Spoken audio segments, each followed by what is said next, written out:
Bonjour à tous et bienvenue sur JC's Going Live, la chaîne geek où il se passe tout n'importe quoi, et bienvenue dans ce tout nouvel épisode de la bibliothèque des geeks.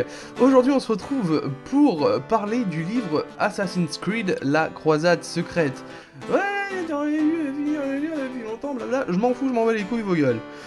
Aujourd'hui m'en fous, je suis malade, faut pas me casser les couilles. Alors déjà, retraçons un peu l'histoire d'Assassin's Creed. En novembre 2007, ils ont sorti le premier Assassin's Creed que je trouve être le meilleur de la série.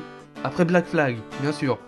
Même si le dernier a l'air pas mal, depuis ils ont fait pas mal de bourdes, hein, notamment avec Unity où les bugs étaient beaucoup trop nombreux pour un jeu qui devait avoir une qualité certaine.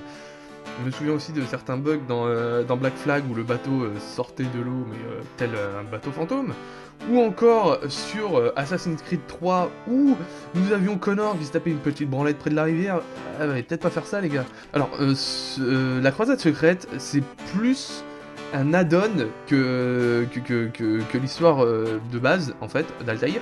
Parce qu'en fait, on suit Altaïr, puis ce qui se passe après. On ne parle pas de Desmond, d'ailleurs, je tiens à le préciser, ça c'est plutôt pas mal, parce que Desmond me casse les couilles, mais royalement, en fait, dans cette série. Et ce qui me plaît surtout, en fait, dans ce livre, c'est qu'on ressent ce qu'il ressent. Autant dans le jeu, bon, tu te dis, le mec est pas content, sans plus. Tandis que dans le livre, ils te disent vraiment que le mec, en fait, il se sent honteux, il a beau essayer de se rappeler des préceptes pour lui, et au début, il a rien bafoué, et puis plus ça vient, et plus tu sens que oui, il réfléchit aux actes qu'il a commis, et qu'en fin de compte, c'est pas du tout ce qu'il aurait dû faire, qu'il aurait dû faire d'autres choix, et je trouve que c'est pas trop mal du tout, en fait, parce que ce livre te permet de suivre Altaïr, et rien qu'Altaïr, du coup, t'es dans le personnage, tu vois le jeu mais d'une autre manière en fait. Quand j'ai joué au jeu juste après avoir lu le livre, je me suis dit en fait c'est vrai que ça donne une autre dimension, du coup c'est vraiment cool. Alors, là je pose un spoiler alerte. Ceux qui n'ont pas lu le livre, qui ont envie de le lire et qui n'ont pas envie de se faire spoiler,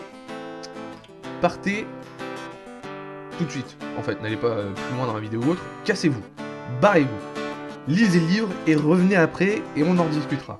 Alors, ce que j'apprécie beaucoup dans ce livre, c'est que, en fait, Altaïr, tu vois qu'il était pote avec l'autre enculé là, qui l'accueille au début du jeu. Je sais pas si vous voyez lequel, je me rappelle plus du tout de son nom.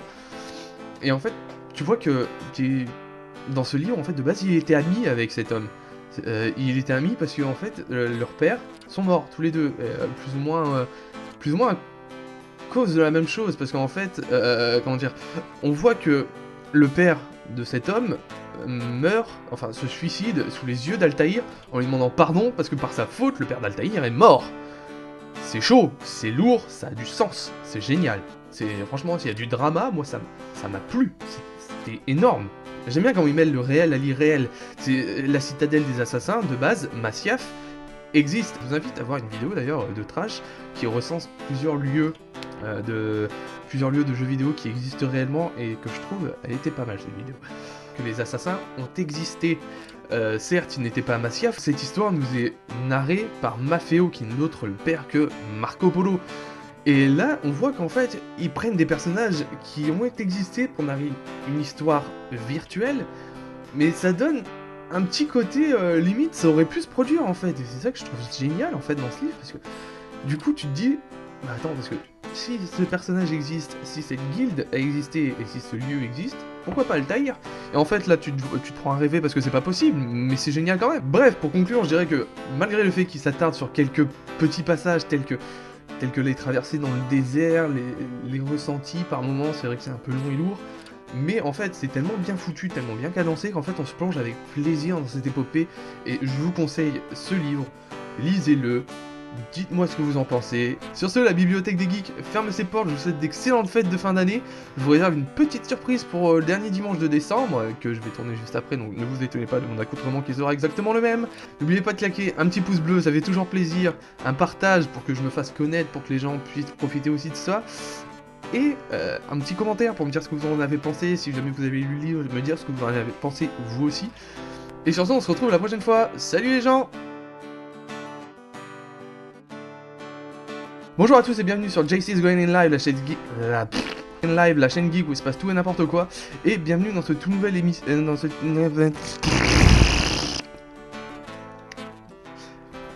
suis un peu dessus, c'est dégueu. Et aujourd'hui, c'est un tout nouvel épisode de Nique ta mère. Je vais y arriver, hein.